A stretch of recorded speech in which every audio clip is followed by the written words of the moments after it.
Today we're going to talk about de-randomization, a topic which often goes, the subject we're going to talk about often goes under the moniker hardness versus randomness. And we'll eventually more or less see the proof of this theorem. This is not the final form of the theorem, it's a nice corollary that illustrates the title. Impagliazzo and Wigderson showed in 97 that if SAT requires circuits of size exponential in n, which is a pretty believable hypothesis. It's kind of like the strong exponential time hypothesis, but even for circuit-based algorithms, then BPP equals P. Okay, so under this somewhat believable assumption about hardness, you can de-randomize any polynomial time algorithm with polynomial slowdown. And more generally, they showed, a trade-off between hardness assumptions and quality of a de-randomization. So I wrote 3 hardness assumptions up on this pane of the board. So let's focus for a second on H1, I call it. It says that there exists a language in E. Remember, this is things can be cited in time 2 to the order n. Basically, so that computing it requires circuits of size 2 to the omega n. And I wrote this a little bit carefully. You should assume that for all sufficiently large n, which I call almost all n, computing the language A on length n inputs requires circuits of size 2 to the omega n. If I just written that it's not in size 2 to the omega n, then that would just mean that for infinitely many n this happens. But we take a slightly stronger assumption. Okay, and under this hardness assumption, you get that BPP equals P. So SAT is an example of a language in E, so this is an example of this implication. But you can look for a hard language for circuits even in this larger class E than besides just SAT. And if you don't manage to ever show that, but maybe you show a weaker result, then you get a weaker conclusion. So hardness assumption 2 is that there's some language in E that requires exponential sized circuits like 2 to the n to the epsilon. And if you manage to show that, then it implies BPP is doable in quasi-polynomial deterministic time. And if you just find a language in E that requires super polynomial sized circuits, well, then you get some non-trivial de-randomization. BPP is in sub-exponential time, 2 to the n to the epsilon time for any epsilon. So that's pretty cool.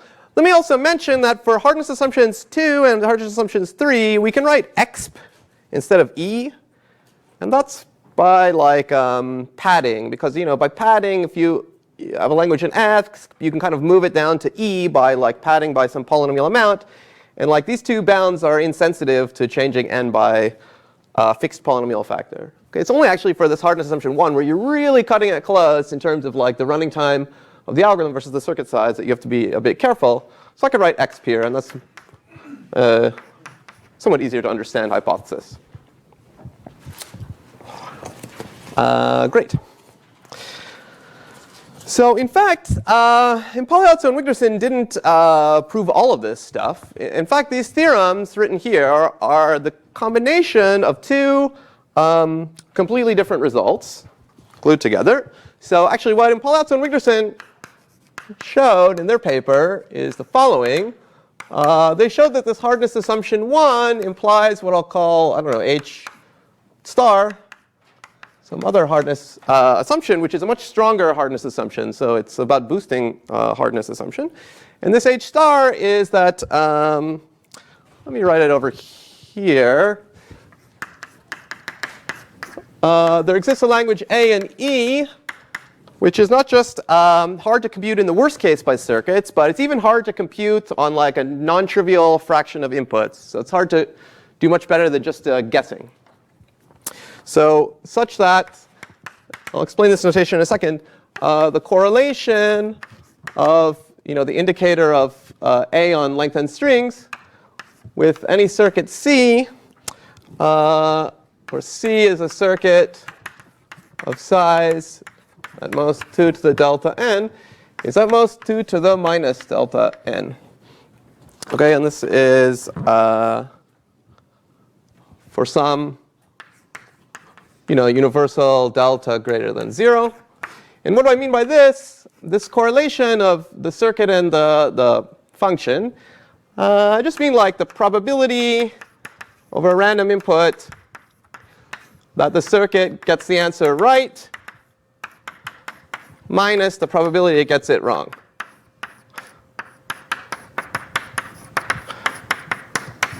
Okay, so this is like the sort of its advantage in computing A. Other way to put it is this is, to say this is to say that the probability over a random x that you get the right answer is at most a half plus a half times 2 to the minus delta n.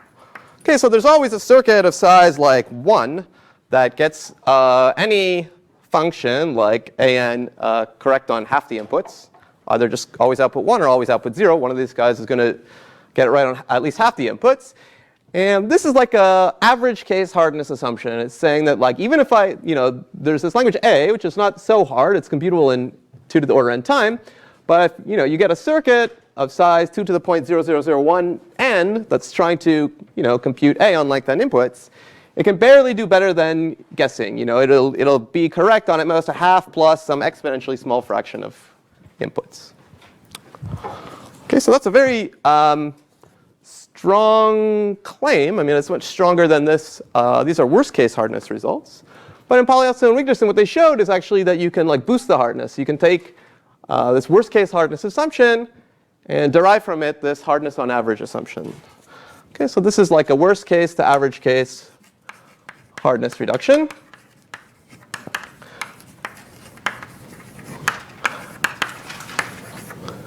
In fact, you saw something like this on the homework. You saw, I think, for languages in X, if they're like hard to compute in the worst case by some circuits, then it's hard to compute them almost, on almost all inputs. I think it's something like, it would be hard for a circuit to even get the right answer on like 1 minus 1 over n-ish fraction of inputs. So, boosting worst case hardness, there's no circuit that gets it right on 100% of the inputs. To slight hardness, like, there's no circuit that gets it right on 1 minus 1 over n fraction of inputs. And in Polyelson and Wigderson, made that much better, and we'll more or less see that. They showed that you can even show that it's hard to compute on barely more than half the inputs. Okay, so actually, we won't quite get this. We'll, transform like, we'll more like do the analogous statement for H2, because it's a little painful to get all the parameters correctly. So I guess by the end of like next lecture, we'll have shown sort of like the H2 version of this, and therefore we'll have shown that like maybe this theorem. Okay, but if you work harder, then you can get the full glorious theorem about H1. Okay, so that's one component of this overall implication, and that's what in Polyelson Wigderson did. And then you can put this together with a result by Nissan and Wigderson from 1994. Their paper was titled Hardness versus Randomness. That's where it comes from. And they showed that this H star implies BPP equals P. Okay, and this is what we're going to try to get to today. We'll see if we can finish all of it or just part of it. Okay, so I've kind of presented things in a slightly backwards order here, but earlier Nissan and Wigderson showed that if you have a language computable in E that's like very hard on average for circuits, 2 to the delta n size circuits can only compute it correctly on like half plus 2 to the minus delta n fraction of inputs, then that extremely hard function can be used to show that BPP equals P in a way we'll see in a second. And then later in Polyelson and Wigderson showed that like, okay, you just need a worst case hardness result, and you can kind of amplify it to the hardness on average result. And we'll talk about this on Thursday. Okay, questions so far? Okay. All right, so as I said, we're going to focus on trying to prove this result today. So kind of imagine that we are assuming H star. So there's some super hard language A. It's computable in like 2 to the order n time, but like any circuit that tries to compute it that's not using sort of 2 to the omega n size is barely better than just guessing. Super hard. I should mention that like it's not really clear that you could use SAT for that, right? Because I mean, it makes sense that SAT might be like very hard in the worst case, but like, in the average case, we're really talking about like picking a string like uniformly at random. And then like, first of all, you have to say like, what is the probability this even correctly encodes a SAT input? And then if it does, maybe it's a trivial one. So it's not clear that like SAT is an appropriately a hard instance. But you might be able to make variations on it that work. Anyway, we'll take for a given that we have this super hard function. And now our goal in life is to show that BPP equals P. Now, first, it might seem, what do these have to do with one another? Well, what they're going to have to do with one another is a connection through pseudo-random generators. Okay, so the way we're going to show eventually that BPP equals P under this hardness assumption is come up with like a good pseudo-random generator that will be good for de-randomizing any polynomial time algorithm. And a pseudo-random generator is like something that takes like a small number of random bits, stretches them to a large number of random bits, and it's going to be hard for a polynomial time randomized algorithm to notice the difference. And so maybe there you kind of see the connection to hardness. I mean, maybe you could build a really complicated, scrambly pseudo-random generator by using this super hard to compute function. Okay, so we'll see that more detail today. But let's take care of a few things before we get into it.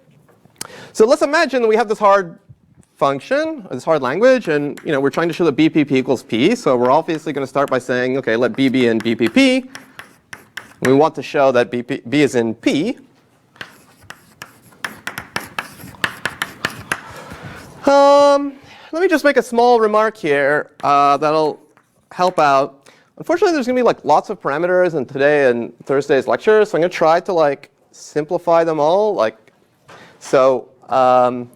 This remark will help us a little, and it's by padding. Okay, we can assume that B is decidable in linear time using exactly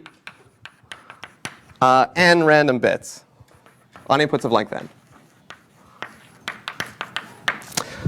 So why is that? I'll just say it in words. I mean, if you just have B in BPP, then it's decidable in some polynomial time, maybe, I don't know, n cubed time. And then it uses at most n cubed random bits, because that's all it has time to use. Well, you can make a padded version of B that just has n cubed bits of padding plugged into it. And so now the input length is sort of artificially n cubed. And so now the padded language can be decided in order linear time. And it uses like a linear number of random bits. And if you can manage to show that that padded language is in P, well, then the original language is in P too. I mean, if the padded language can be solved in n to the 10 time, then the padded language can be solved in n to the 30 time. Okay, just by undoing the padding. Okay, so hopefully you've seen enough padding arguments in your life that that's OK. If not, otherwise, just take a think about it. OK, so in other words, we're imagining that B is decidable by some Turing machine M.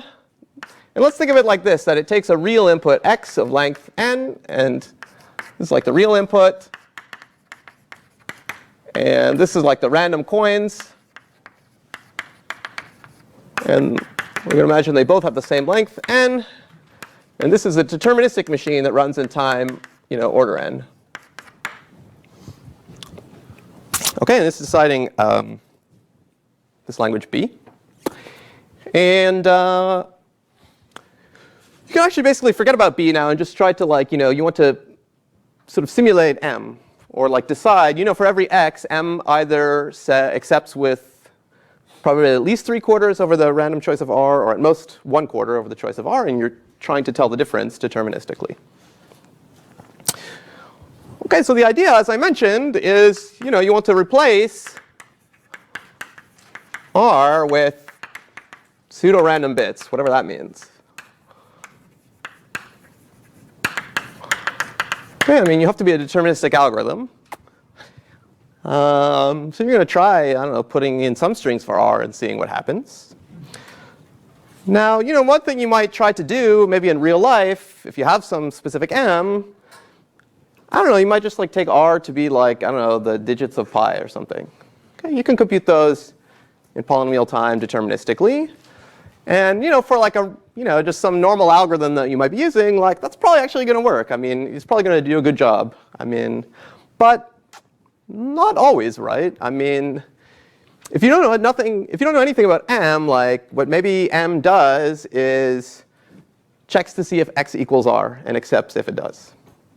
I mean, you don't know. I mean, since we don't know anything, maybe that's how it works. So imagine that m, which all it does is checks to see if its true input is equal to the random coins. Well, when you put in real random bits, that's never going to happen, or it's very unlikely to happen. So in some sense, this thing will almost always reject. So like in an overall sense, it basically rejects all x's. But on the other hand, if you just use a completely deterministic string for r, well, when x is equal to that deterministic string, m will accept. And m is supposed to reject all strings. So this shows you cannot use like a completely deterministic string for r and just go with that. So you at least have to try like many r's, or at least maybe r has to have like a little bit of randomness in it. But actually, maybe that's not so bad because, again, like what do you actually do if you're like literally writing a computer program, right? A computer program actually doesn't have like truly random bits either. So you use some like pseudo-random generator, and then like usually that pseudo-random generator, you give it a seed, right? Like the clock or something. And well, maybe that's not random in real life either, but we can imagine it's like truly random. So the idea of a pseudo-random generator is that like, okay, this is weirdly the abbreviation for pseudo-random generator, PRG. At a high level, I'll make this more formal in a second, but like it's going to be some mapping that takes like a short string that we assume is truly random and expands it to like a long pseudo-random string that hopefully is good for plugging in here. So I'm going to denote it like this. It's a Boolean function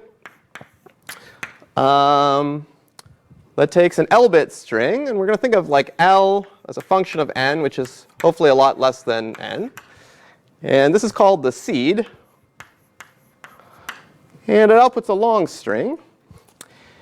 And what we're kind of hoping, again, I'll make this more precise in a second, but like at a high level, what we're hoping is that we want, for all inputs, real inputs to this m, let me write this a bit lower.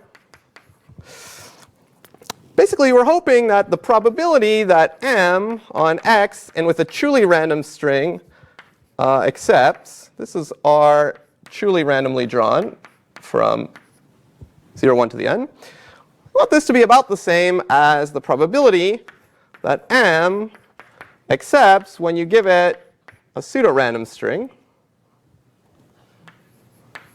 And this is where s is drawn truly randomly from 0, 1 to the L. And if this were true, we're potentially happy, especially if L is short enough. So actually, let me make this part precise. Let's literally say I want, this is a number between 0 and 1. This is a number between 0 and 1. Let's say I want them to be equal up to plus or minus 0.1. Literally 1/10.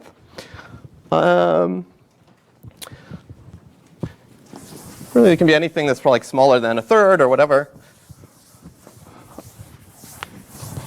So at a high level, let's suppose we have a pseudo-random generator like that. And here would be the plan. The plan would just be to deterministically try all seeds.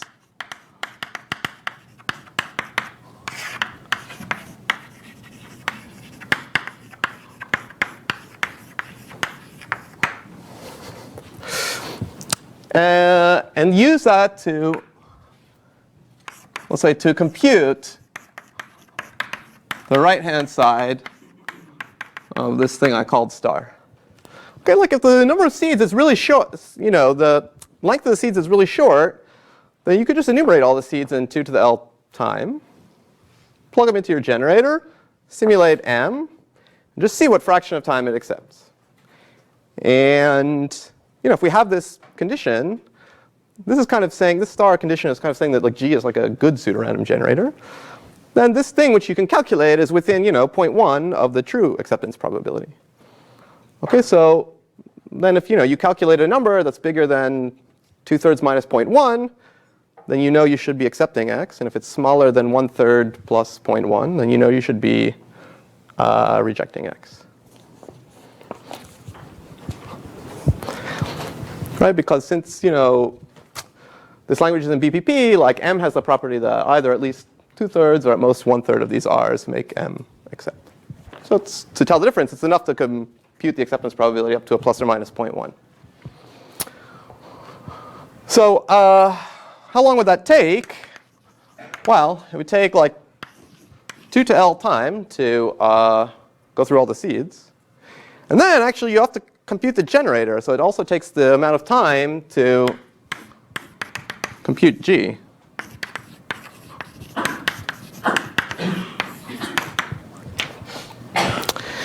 And we really win if our goal is to show that BPP equals P if, well, L should be order log n. And G should be computable in, well, 2 to the order L time. Okay, if these are both true, then this whole plan can be carried out in polynomial time. So this is kind of ambitious. We want like a pseudo-random generator that stretches log n bits to n bits. This was actually kind of funny though, because this actually says that G doesn't have to be like the most efficiently computable function in the world. Like you only have to be able to compute G in like exponential time in G's input length. Okay, so G in some sense can actually be like a very complicated function. So that's helpful for us. Usually when you think of pseudo-random generators in cryptography, they should be efficiently computable. That means maybe polynomial time in their input length. But in this setting, it's OK for them to be computable in exponential time in their input length.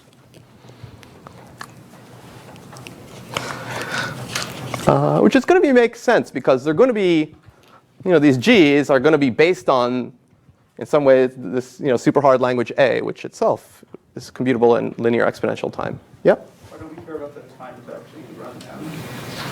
Oh, well, that's polynomial. I mean, it's actually linear, in fact. Yep. Oh, sorry. Go ahead, Bill. Do we care if like G is not computable in the time that it takes M to run, so like M can't run G itself? That might be bad for us, right? Like M could just run G and then like run all possible seeds and like accept it. Yeah, the point is that this is exactly getting at the point. G is actually allowed more time than M. Because M here is like totally fixed to like linear time.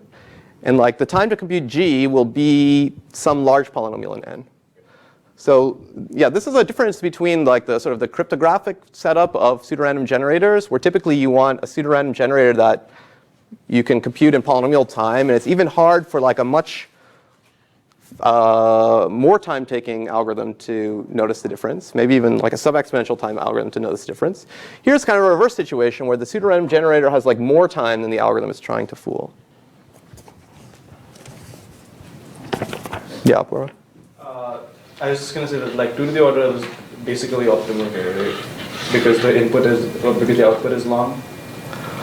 I guess up to the exponent. Well, I'm going to make this more precise in a second. But G actually should be uniformly computable in this amount of time. So we're going to be imagining that G is computable. I mean, eventually we want to show that B is in P, which is like there's like a uniform Turing machine that does it. So in some sense, G, not just as a function, should be computable by, I mean, yeah, it should be like uniformly computable in this amount of time. You see what I mean? So I mean, like, there are some languages that take, doubly exponential time to compute. So it's not like you can always compute G by a uniform algorithm in exponential time. Okay. Like G is not going to be computed by a circuit. It's going to be computed by a Turing machine. Okay. Okay. So and let me just say at this point, connecting back to these hardness assumptions, the stretch you're going to be able to achieve, like how small L you're going to be able to achieve, is going to ultimately depend on like how hard the hard language A that you're building it from is. So again, you can see that, like, well, if you only have a somewhat hard language, you know, in this H2 case, you're going to be able to build such a thing, but where L is polylog n. Okay, and so then carrying out this plan will take quasi-polynomial time. And if you only have like an A, which is like hard against super polynomial sized circuits, then this L will end up being like n to the epsilon for any epsilon. Okay, so then you're only going to be able to carry out this de-randomization like 2 to the n to the epsilon time. Okay, but for today's class, we'll just focus on this case and shoot for like the best possible thing, L being order log n.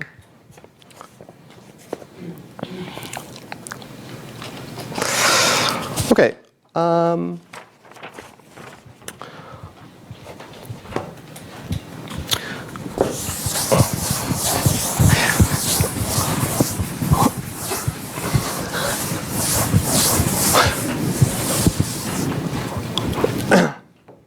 Okay, so I'll make this slightly more precise in a second, but you can see if we had this scenario with L being order log n, we'd be in great shape. So what does it mean for this scenario to fail? Well, if this star fails, and this is a little bit technical, but like, I mean, for infinitely many n and x, then okay, just imagine star failing for some, you know, long particular x.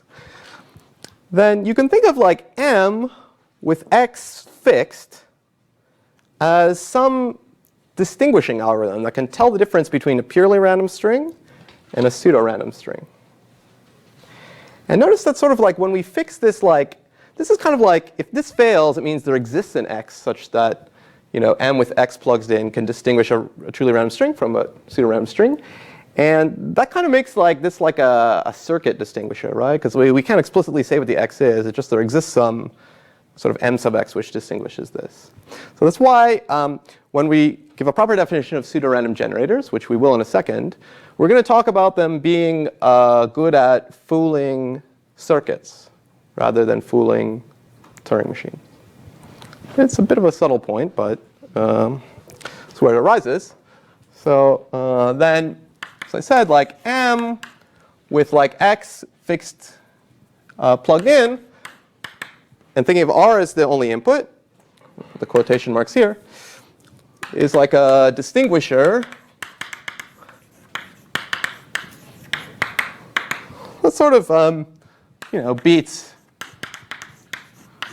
you know, G. It like it's good at telling the difference between a purely random string and like the output of G on a random seed. And as I said, like, you know, this thing, once you plug in x, you know, this is by Cook-Levin, you know, it's this can be a circuit of size. Well, M is a linear time algorithm, but let's say you do the naive Cook-Levin that like blows up linear time to quadratic size circuits.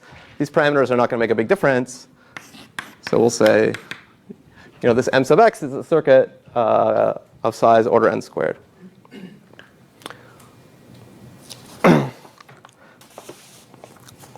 Okay, so let me now give you the formal definition of a pseudo-random generator.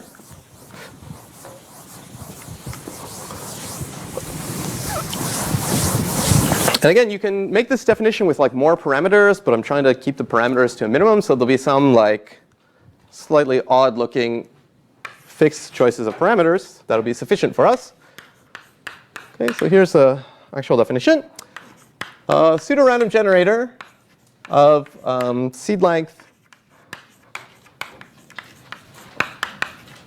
L, which is a function of n. Okay, so what it is really is a family of functions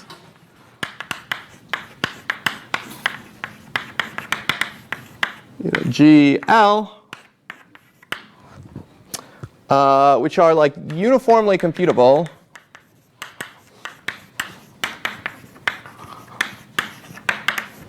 in time 2 to the order n. Okay, so I mean, one way I could have phrased it is, you know, G is just a function that takes strings and outputs strings, and on length L inputs, it's computable in this amount of time. And it also has the property that when you give it a length L string, it outputs a length N string.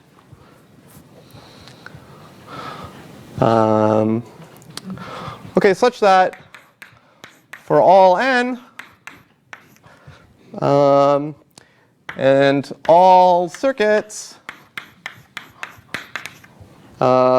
C, taking N bits and outputting a single bit of size at most N cubed. So that's like a weird parameter, but it's just chosen to be bigger than this.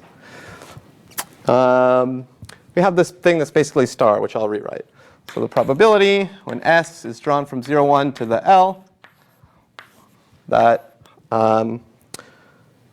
C, when you give it the pseudo-random generator applied to S, except is approximately equal up to plus or minus 0.1.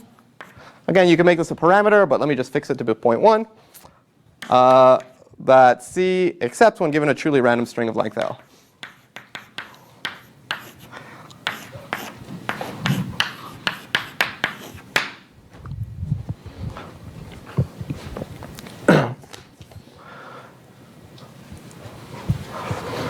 Okay, so this is a bit complicated. We can take another look at it here. When this happens, when G has this property, we say that G fools circuits of size up to N cubed. Okay, that's some official terminology. And you would even say like, oh, it 0.1 fools circuits of size at most N cubed. Also, to be like scrupulously correct, I should probably put like for almost all N here. So all sufficiently large N, but don't get too caught up on such details. Any questions about this definition? Yeah. So it's a family of functions that mean, but it has to be uniformly computable. So essentially, it's saying that a Turing machine can compute G for. Yeah. So this is saying that like a Turing machine. Think of G again as like a function that maps like strings to strings, which happens to have the property when you give it a length L string, it outputs a length N string. And it's just saying there's a linearly exponential time Turing machine that computes G. And we need that to be like computable by a Turing machine because our ultimate goal is to like use this to show that BPP is contained in P. But on the other hand, due to the way this argument works, the failure of this just shows that there like exists a sequence of x's for which you can get like a distinguishing circuit of size order n squared, which is smaller than n cubed when n is sufficiently large, that like is not fooled by G. And that's why we need like the generator to be able to fool non-uniform algorithms of size n cubed. Okay, there's a little subtle interplay here between circuits and Turing machines. Okay, and what Nissan and Wigderson showed in 94 is literally, H star, this hardness assumption, implies that, pseudo-random generators with L being order log n exist.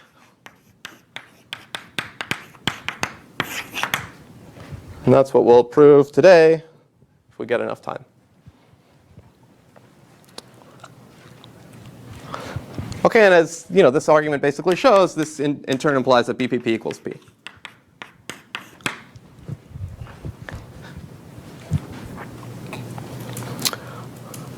Okay, there's a lot of things happening here, so it's a good time to pause for questions. Yeah. So for the almost all thing, yeah, it's really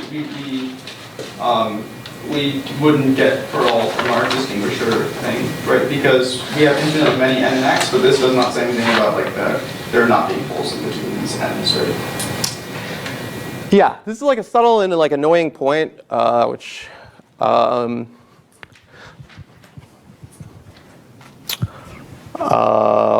brought up here. Basically, I phrased this a certain way that like this language is like eventually hard for all n. So there's like no gaps for the n's for which it's hard, and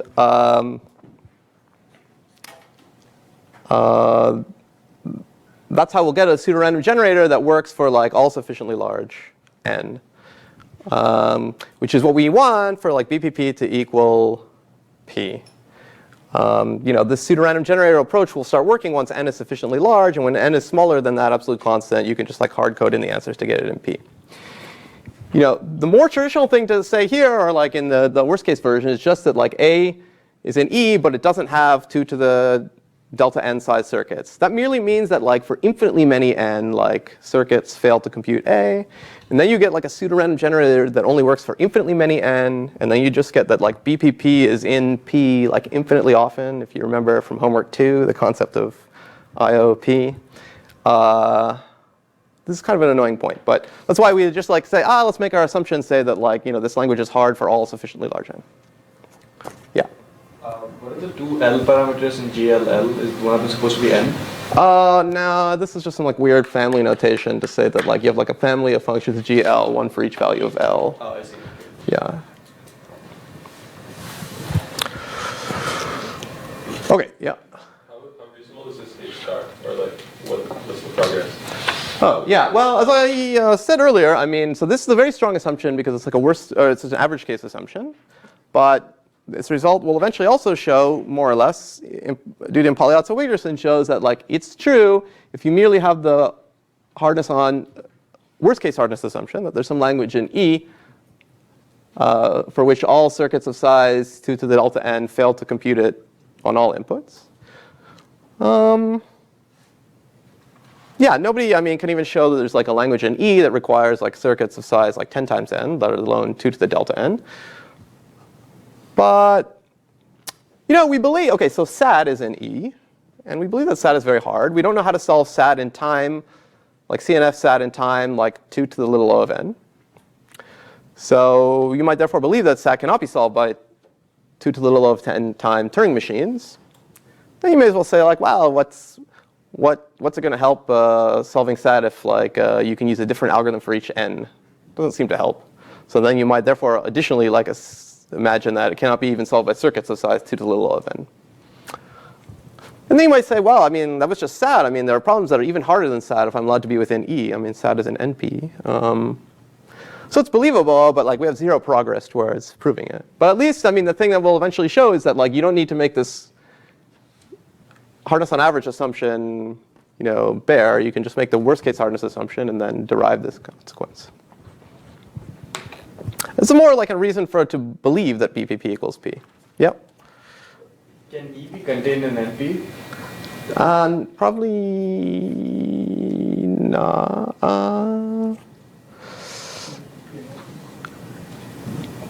So like, is it really true that like it only makes our life easier to?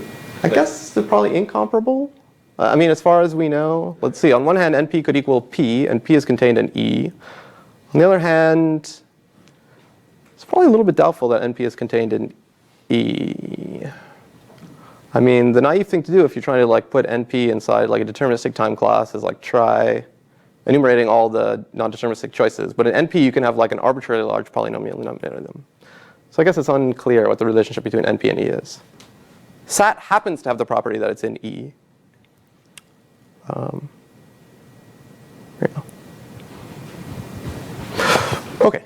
But again, also, if you're willing to like shoot lower, then it's less, it's like less a fine edge situation. Like if you only want to show that BPP is in quasi-polynomial deterministic time, then it's enough to have a language in E that's like not computable by 2 to the n to the epsilon size circuits. And there, by padding, you can also allow yourself the language to be an exp. So that's friendlier. Yeah. Okay. So, right, we're going to get started now on proving this guy.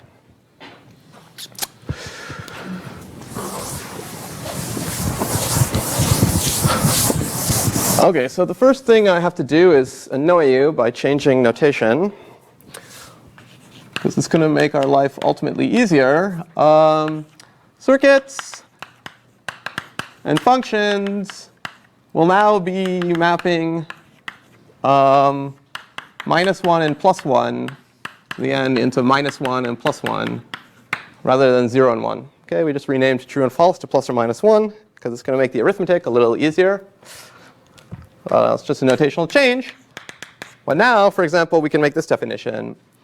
If you have two such functions, f and g, we'll say the correlation between f and g is the expectation over a random input, which will now be in plus or minus 1 to the n of f of r times g of r. Okay, and this is just use plus or minus 1 notation to be a little bit slick. You see, this quantity is plus 1 if fr equals g of r, so if they agree, and minus 1 if they don't agree. So therefore, this is the probability that f equals g on a random r minus the probability that f differs from g. Okay, this ranges in minus 1 to plus 1, the interval.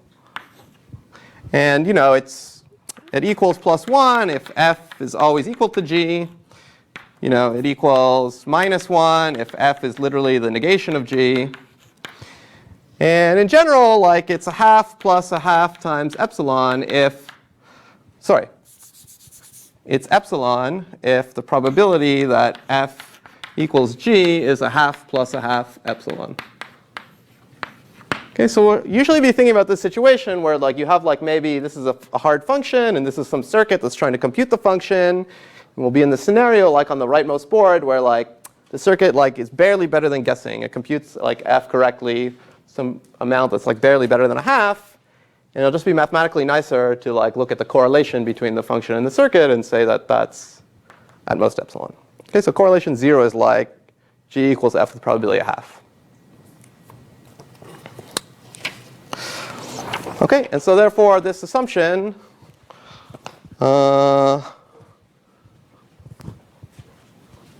it's basically now on the board. Yeah. Okay, so I can even erase this stuff down here. So this is the h star.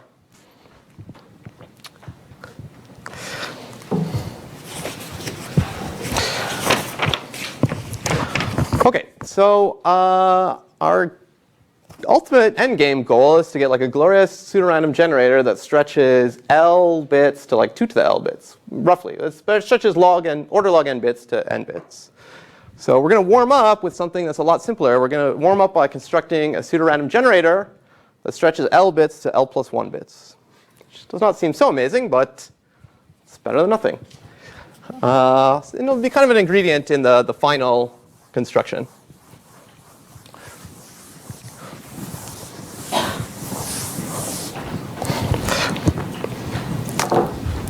Okay, so this warm-up that I'll show you, under this hardness assumption, we're going to get a PRG that stretches L bits to L plus 1 bits. Okay, and actually at the end of it, you'll see that this hardness assumption is way overkill. We could have taken a much weaker assumption and still got this, but we'll need this very strong hardness assumption to get the final ultimate PRG. Okay, so the idea for this construction is super simple. It's very natural. All right, we're trying to construct a G like this with this stretch. So we'll just define G on a seed S. Okay, so this is some log L bits. This is some L bits. We need to output L plus 1 bits that look pretty random. Well, we already have L bits, so let's use them. And then let's just do this, AL of S. Okay, I'm always using AL to, as a function, which is, the indicator function for our hard A on strings of length L. So that's it. We only need 1 extra bit, so we'll just use the output of this hard function A on the seed. So this is a little bit weird notation, right? Because this is also L bits. This is 1 bit. Okay, and we want to show this, that it satisfies this definition. So the claim is that this G indeed fools, I'll write it like this, 0.1 fools it should fool circuits that are like cubic size in the output length. So technically, L plus 1 cube size circuits.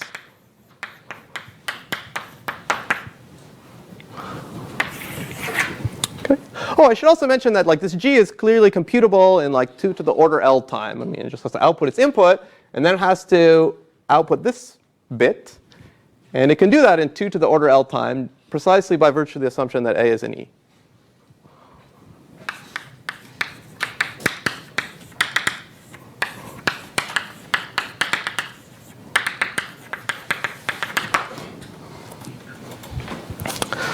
OK. So what's a little bit of the intuition for why this is a pseudo-random generator? Well, your first L bits are golden. They're truly random.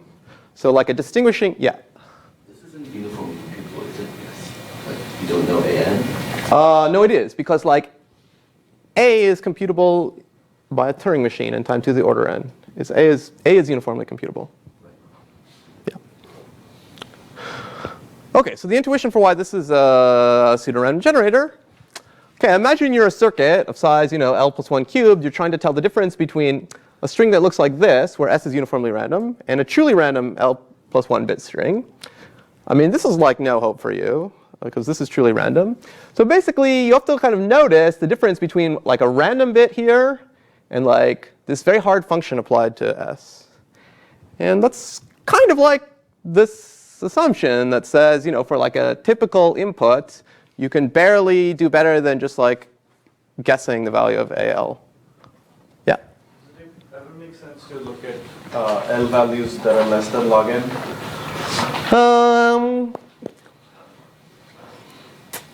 I think it doesn't, because basically, we said before that like, I'm just making this up on the fly, but I think it doesn't, because remember we said like at the very beginning, like, oh, you could just try to like use 100% determinism for like the R.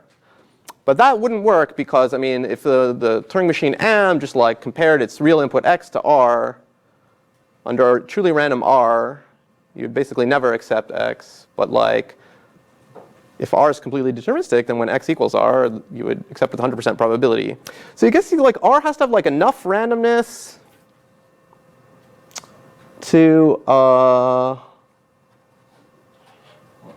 Well, if like if your seed length is like square root log n, then a 2 to the root log n time algorithm could just quickly check to see if like. Oh yeah, that's. So basically, you can. That's better, yeah. Like sub-polynomial time algorithms those are weird. That's right. Yeah. So this gets back to Bill's question. Actually, it's a good point. Like if the seed length is root log n, then like the algorithm M itself might just be like enumerating the entire range of your pseudo-random generator, and checking to see if its input string X is in that range. And it can do that in time 2 to the root log n, which is smaller than M's running time, which we fixed to be linear time. So yeah, like in order to fool like a time t algorithm, I think the seed length has to be at least like big O of log t.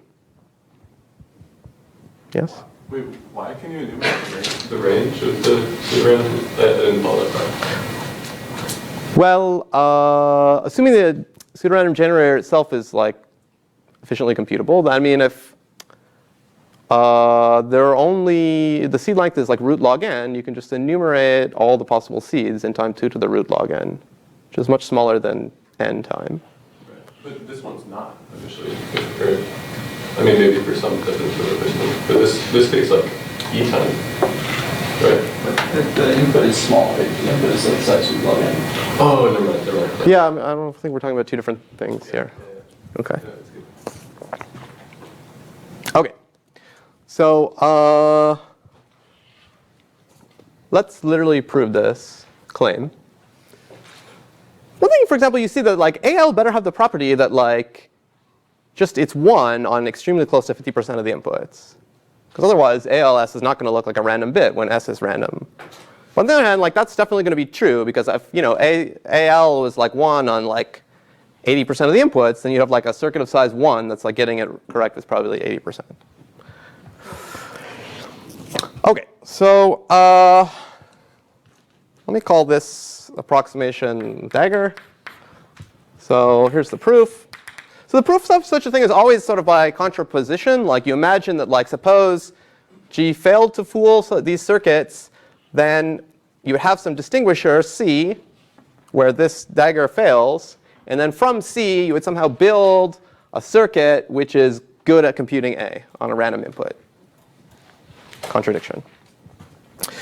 OK, so suppose this dagger fails.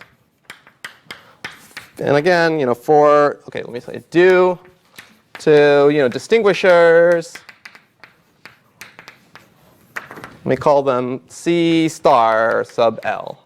OK, for infinitely many L. OK, but don't really worry about that too much. OK, so imagine like you have some C star that actually makes dagger fail. It's good at telling the difference between random bits and the output of G. Let me just say, without loss of generality, this is because I can replace C star L by the negation of C star L. OK, so C star L, this has size at most L plus 1 cubed. Let me say that like NOT gates don't count towards their size. So like C, the negation of C star L also has that size. OK, without loss of generality, let me go over here.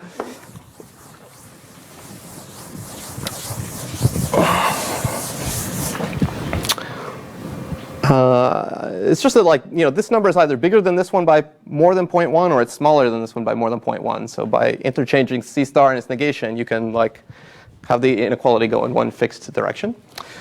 What we get is that the expectation over a random R, over a random S, plus or minus 1 to the L, C star L G S is, let's say, noticeably bigger than the expectation when you give it a truly random string. So minus the expectation over R, a truly random string which has length L plus 1 of C star R is bigger than 0.2. OK? So this is like another like annoyance because I switched to plus or minus 1 notation. Like instead of looking at the probability that C is 0 or 1, now since C outputs plus or minus 1, I'll look at the expectation of C. And like, I just scaled the difference here by a factor of 2. So if these guys differed by more than 0.1, it means their expectation when you switch to plus or minus 1 notation differs by more than 0.2. Sorry about that annoyance. But this is basically saying that like, thinking about, remember, C star's output as being plus or minus 1, like there's a big difference between like its expectation when you give it pseudo-random bits versus truly random bits. Is everybody OK with where we've gotten here? I would normally write absolute value, but then this is where this thing came in. I wrote this in a weird order. Like if you have that this difference is less than minus 0.2, then replace C star by its negation. OK, good. All right. So OK, let's just remember what this is, right? This thing here. Well, let's just write this thing in a slightly different way. I'll write this as the expectation when S is a random L-bit string and B is a random bit independent of S of CL star SB. OK, I'll just write it in this equivalent way because I'm going to be comparing it with this guy. And now let me look at this expectation. OK, like imagine first you choose S. And then you choose B. Now, once you choose S, AL of S has some value, which is a bit. And then you're choosing B at random. So then B has a half chance of equaling AL of S, and has a half chance of not equaling AL of S. Okay? So therefore, this is equal to the expected value over S of a half the expectation, a half C star S AL of S plus a half C star S negation of ALS. Okay, just to repeat that, like once you choose S, ALS is fixed, and then B has a half chance of equaling it and a half chance of equaling its negation. Okay, so now I'm going to plug this equality into here. And remember, this is S comma ALS by definition of G. So like this term is actually the same as this term. And so what we conclude is that a half expectation over S of length L of C star S ALS minus expectation over S of length L C star S negative AL of S is bigger than 0.2. We'll have some color chalk. Okay, I could have put the half over there and said it's bigger than 0.4. Okay, does everybody see how that, like, this comes from just plugging this into there? Yep. So how did we get that in the first place? This? No, the very first equation. This. Yeah. This is literally to say that this fails with C star. So to say that this fails with C star is to say that this probability differs from this probability by at least 0.1. Right, but I'm not sure how the probability changes to an expectation with the plus and minus ones. Well, yeah, I mean, let's say if the probability of this accepting is 0.8, then when you equate accept with +1 and like reject with -1, that means the expectation of this is 0.8 minus 0.2, which is 0.6. Right. And now if this is like 0.7, which is differing by exactly 0.1, then this expectation would be like 0.7 minus 0.3, which is like 0.4. So differing, like, these are numbers between, like, if you think of accept as reject as 0 and 1, then these are like values differing by 0.1 in the range 0, 1, and then like this stupid trick, like, scales the 0 to 1 range by a factor of 2, so that's why it's 0.1. Yeah.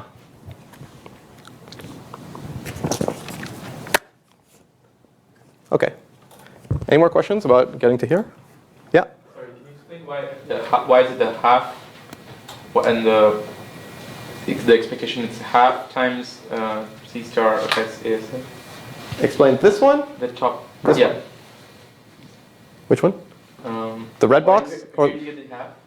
this one? Okay. Uh, right. So I'm just imagining this expectation, like first choose S at random, Yeah.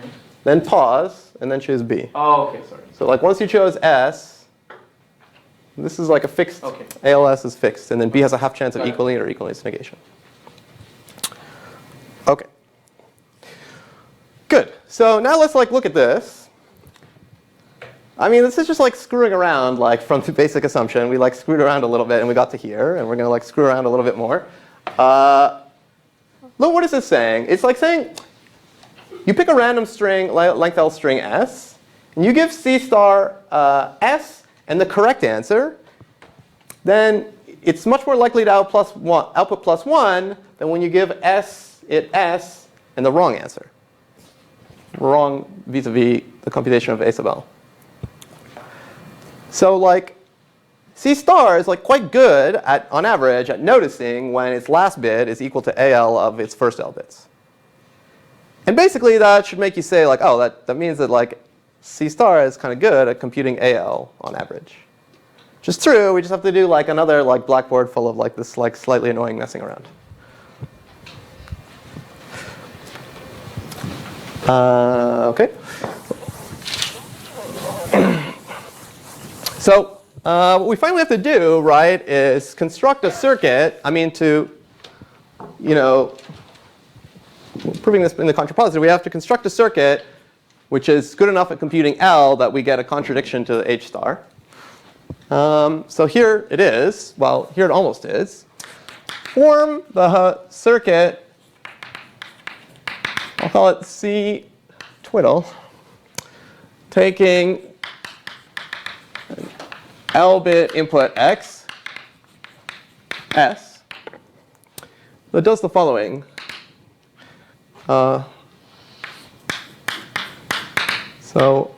Bear with me for a little second. It guesses a bit b at random. So formally, C-twiddle is a random circuit that takes a random 1-bit input. Random input. But just think of it at a high level for a second. And then like it outputs C star of S comma B times B. Why? Right? Like, you know, C-twiddle, like, okay, it's got S. It wants to figure out what ALS is. It kind of like guesses a bit B. And then it plugs it in and sees what C star would say. And like if C star says 1, then it's like, oh yeah, I think I made a good guess. And the output is 1. And if C star says -1, it says, oh, I think I made the wrong guess. The output is -1. So I'll just negate that. OK? So C-twiddle is like a randomized circuit that I'm going to show is like pretty good at computing AL. And then at the last second, I'll just like use the probabilistic method to show that like there's one way to fix B such that it does a good job. But let me just see how good C-twiddle is at computing AL. This is like a slightly random input taking circuit. So what is the expectation over the real input S and also C-twiddle's slight amount of randomness B, that C-twiddle with S and B, we want to look at how well C-twiddle is at computing AL. And we want to look at the correlation, in fact.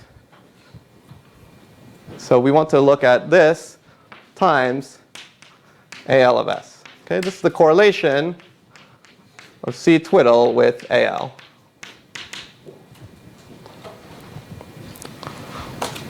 Okay, so by definition, this is expectation over S and B, C star S B B AL S.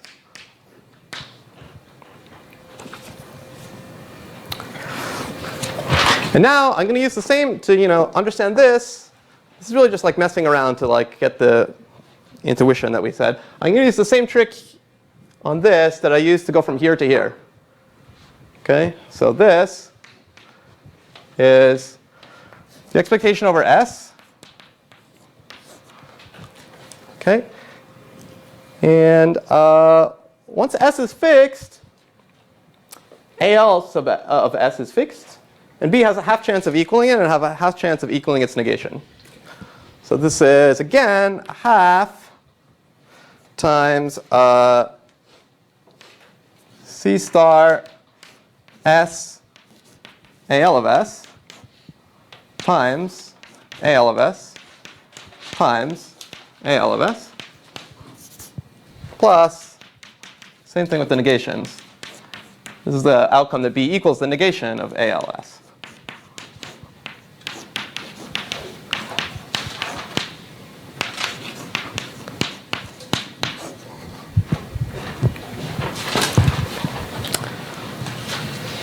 Everybody agree with that step?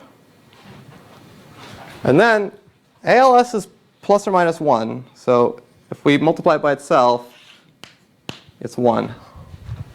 And again, if I multiply this and this, it's minus 1. So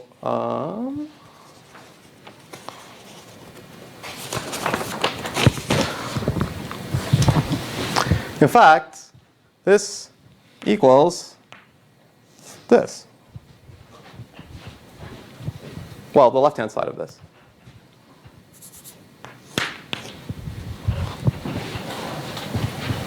Okay.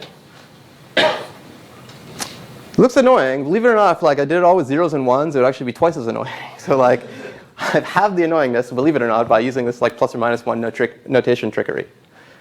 I hope the intuition is somewhat clear. Good. So therefore, finally, what we've shown, I'm really going all over the place here. We're basically done at this point. What we've shown is like the correlation of C twiddle, which is a randomized circuit with AL, is bigger than 0.2. It's way bigger than 2 to the minus delta n. OK, it's a randomized circuit, but we can get rid of that, right? So like here, we've shown that this correlation, which also includes the randomness over B, is bigger than 0.2. So by the probabilistic method, there exists a setting for B, either plus or minus 1. There exists a B naught in plus or minus 1, such that if we fix that B naught, so if we look at like C twiddle with like B naught sort of plugged in, that's a deterministic circuit now. And we have expectation over S of length L of this is still greater than 0.2. OK, and finally, the size of this is still at most the size of C star L, which was like at most L plus 1 cubed. OK, so now we have a cubic sized circuit which has correlation 0.2 or better with the supposed hard function. And that's like way better than what, this way contradicts this, where we were claiming that even like nearly exponential size circuits can only have exponentially small correlation. Yeah. Can you go a little bit more slowly through how you apply the probabilistic method here? Because we're doing it, and like we're both trying to do probabilistic method to get this expectation mixed in. So. Yeah, I'm just using the fact that like I'm looking at here, and I'm saying the expectation over B, I guess I'm writing it this way, of expectation over S of C twiddle SB times ALS is greater than 0.2. So this whole thing is a random variable depending on B.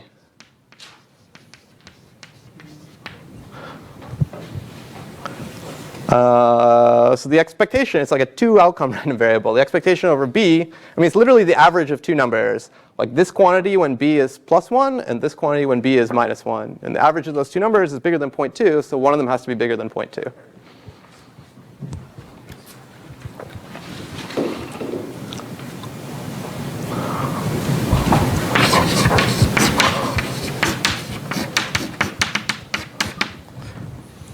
Great. Any more questions? Yeah. On the line of the color chart, the plus is a minus, or that vertical line is just? No, it's a plus. Right, because the argument again was like once ALS is fixed, B has a half chance of equaling ALS and has a half chance of equaling minus ALS. But then what I did was like this long line is equal to this. And then I subtracted this long line from this. So like this, subtract this, gives me our half of this. And then I have this leftover in my subtraction. I have the leftover this. Yeah? But then doesn't linearity of expectation, like, wouldn't there still be a plus in inside the color chart then? Here? Yeah, don't those two lines disappear? Or this is like poor notation, right? Like, or poor board management. This green quantity equals this green quantity. Those two green things are equal. That's what I have somehow showed here. This is like a brace. This is an equality. It's excellent board management. Yeah. It's not the whole line. It's like that. Yeah. Thank you. Okay, good. Right. OK, any other questions? OK, so let's see. What have we done? We've shown that like with this super strong hardness assumption. Actually, we need like a much less strong one. We can get a pseudo-random generator that stretches like L bits to L plus 1 bits. Now, we have like a much stronger assumption, and we're going to need it because we want to actually stretch like order log n bits to n bits. How are we going to do that? Well, it's not too terrible.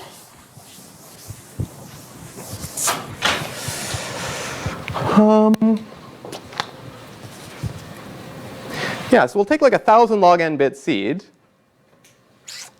And we imagine applying our hard function sort of AL to like the whole seed.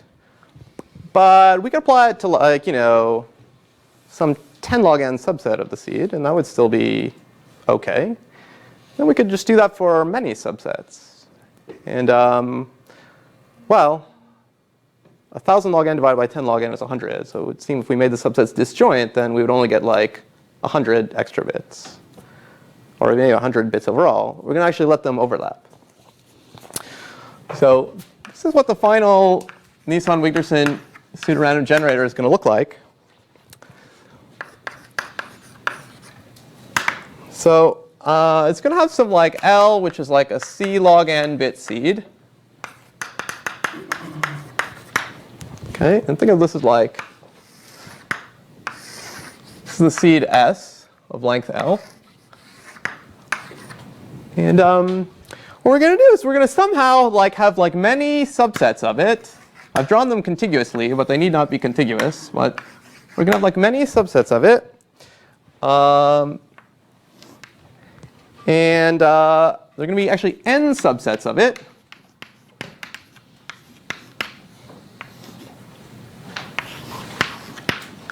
OK, so I mean, the number of subsets overall is 2 to the L, which is like a large polynomial in n. And we're going to take just n subsets of size k, which is going to be like square root c of log n. Don't get too stressed about these parameters yet, but like some also like constant times log n, but a smaller constant. And basically, we're going to apply, we'll apply ak to each, subset, if you know what I mean, of the seed S. Okay, so we're going to have like this big collection of subsets, and we're going to apply ak on this one, and this one, and this one, and this one, like all these pieces of the seed. And that's it. That's going to give us like n output bits. Okay, like these subsets will be ordered 1 through n.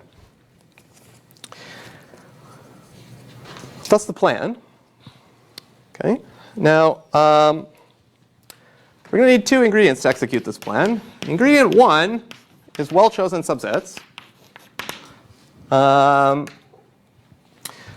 So we're going to need a way to like deterministically construct subsets that don't overlap too much.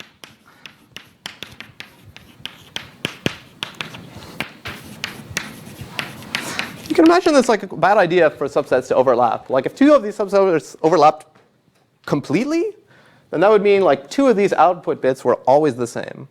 And then you have a great chance of like telling the difference between this pseudo-random generator's output and a truly random string. You would just like maybe accept if those 2 specific bits were the same.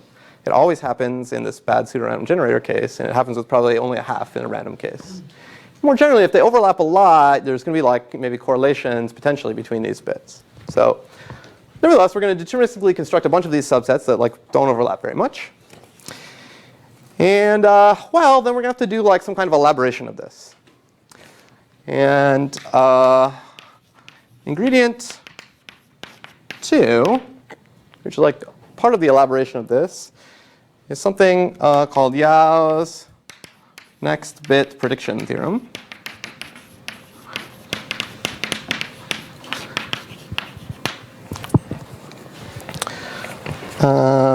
Good.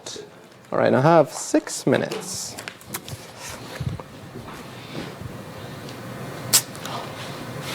OK, actually, I wasn't going to do this, but let me just do ingredient 1. I was going to skip it, but like it takes up exactly 6 minutes, so I'll do it.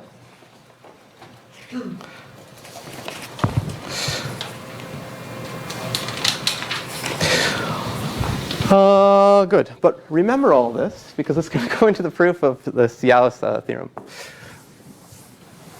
OK, so this is like just some like elementary combinatorics thing. It's quite trivial. Let's just do it. OK, so this is a definition in L, K, D design. That's like a term that combinatorialists invented. Is a family of n subsets of 1 through L, each of size k, such that any two distinct ones have an intersection size at most d. Okay, it's a lot of parameters, but you'll see our eventual choice for a couple of them. And theorem, which is going to be easy, is if L is big enough compared to k and d, so if L is bigger than 10 k squared over d, you can get n to be 2 to the d over 10. Actually, you can just get it to be n to the 2 to the d, but anyway. And not only that, it's constructible in 2 to the order L time.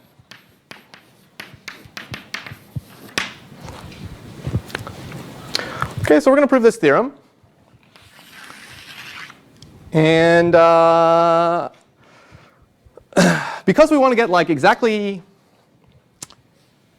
n output bits, we're going to want d to be 10 log n. OK, and then what that basically means, if this is like log n, bring it to this side, like L times log n has to be bigger than k squared. So if L is like a big constant times log n, then k, it'll work as long as k is like a smaller constant times log n. Okay, if you just do the arithmetic, then like this choice of d, k, and L is consistent with the theorem statement.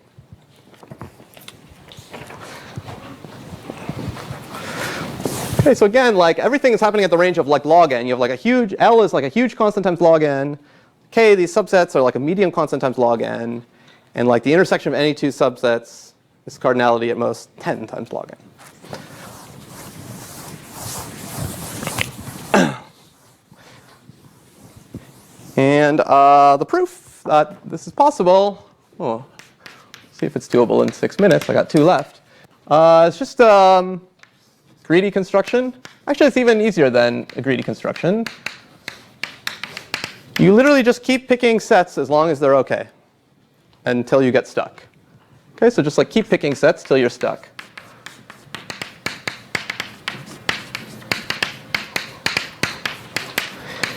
And one observation here is you can do this in time 2 to the order L. It's OK. Because when you're picking a set, you can just literally enumerate all possible sets, check to see like how their intersection size with all the sets you've already picked. See if you can find one where the intersection size is at most d with all of them. And then if there is, just take it. And you're only constructing 2 to the d over 10 sets, which is smaller than 2 to the order L sets. So it's all fine. OK, so we just have to show that you can never get stuck as long as n is less than 2 to the d over 10.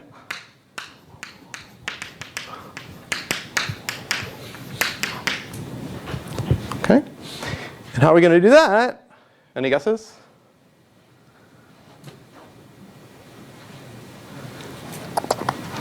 We'll show that a random set will have the property that it'll have small intersection with everything I've taken so far. So we'll show if S of size k is chosen randomly,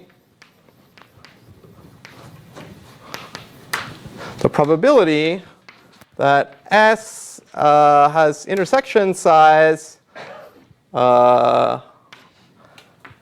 greater than D,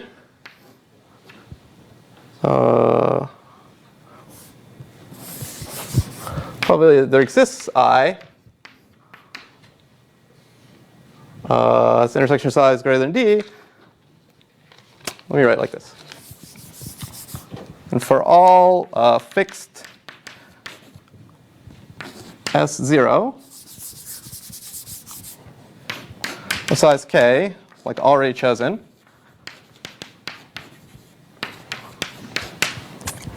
the probability that S's intersection size with S0 is bigger than D is at most 2 to the minus D over 10. Okay, when I choose a new set of size k at randomly, for any fixed set at all of size k, the probability that my new set intersects it in more than d places is smaller than 2 to the minus d over 10. So as long as I have fewer than 2 to the d over 10 sets already chosen, I can union bound over them and show that there's a positive chance that S will be an allowable next choice.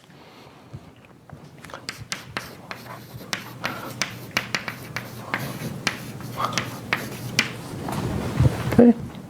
Well, I'm out of time, but this is easy.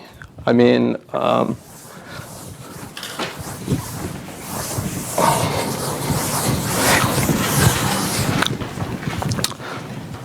basically, what is the expected size of S0 intersect S? Well, for each like I0 in S0, the probability that I0 is in S is k over L. So you're choosing a size k set out of L possibilities. So this thing is equal to k squared over L, because S0 contains k elements. And this is less than d over 10 by assumption on our parameters. Okay, so the expected size of S's intersection with a fixed S0 is like at most d over 10. You can basically now use Chernoff to show that there's like only an exponentially small chance that it'll be as large as d. Okay, I went a little fast there, but you can't actually even immediately apply Chernoff, because Chernoff requires that you have independence across the I0s that are going into S. But actually, they're like negatively correlated, so it's even better than like the independent situation. Anyway, it's easy. So let me stop there.